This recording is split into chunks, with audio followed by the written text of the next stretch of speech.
Years, the situation in Egypt is simmering down just a bit after the arrest of the Muslim Brotherhood's leader. The detention of Mohammed Badia followed the bloody crackdown on protesters that claimed at least 900 lives. You can see Robert Nagila is there in Cairo. He's going to bring us the very latest. Robert.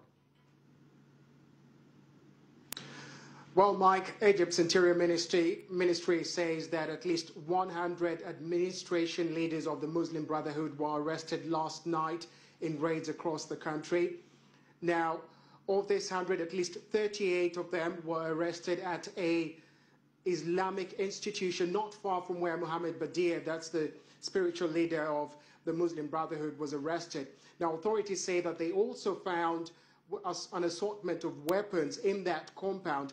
However, the Muslim Brotherhood has reacted angrily today, and they say that the charges against Badia are trumped-up charges and political, and they say that they will not affect their operations in any way.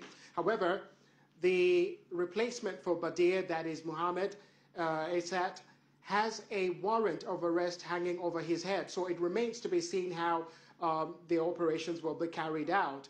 However, it's been a very quiet day in Cairo today, much like yesterday, and safe to say that operations appear to be returning back to normal. However, the Muslim Brotherhood has called for more protests, but security has been tightened in and around Cairo and much of the country. There are roadblocks all over the country, especially after curfew, and it remains to be seen, especially with much of the leadership behind bars, how they're going to carry out these protests. Mike? Robert, speaking of leadership, we understand Mohammed El-Baradei, who resigned as Egypt's vice president at the height of last week's violence, is now possibly going to face trial on charges of breaching national trust. What can you tell us about that? Well, Mike, an interesting one, this one.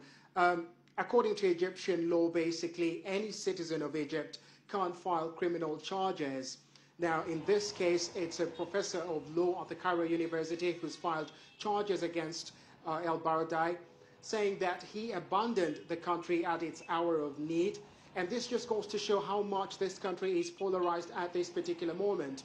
Now, what's supposed to happen here is the next step is for the judge to actually investigate and decide whether this has to go to trial. But the fact that this is a misdemeanor means that this particular case will go straight to trial. However, the maximum penalty for this charge is about $1,500, and the case itself has been set for September. So a lot of people saying that they believe that the case will go forward, but they're just not sure what the outcome will be. A lot of them saying that it may actually be thrown out. Mike? Robert Nagila, live for us in Cairo. Thanks so much.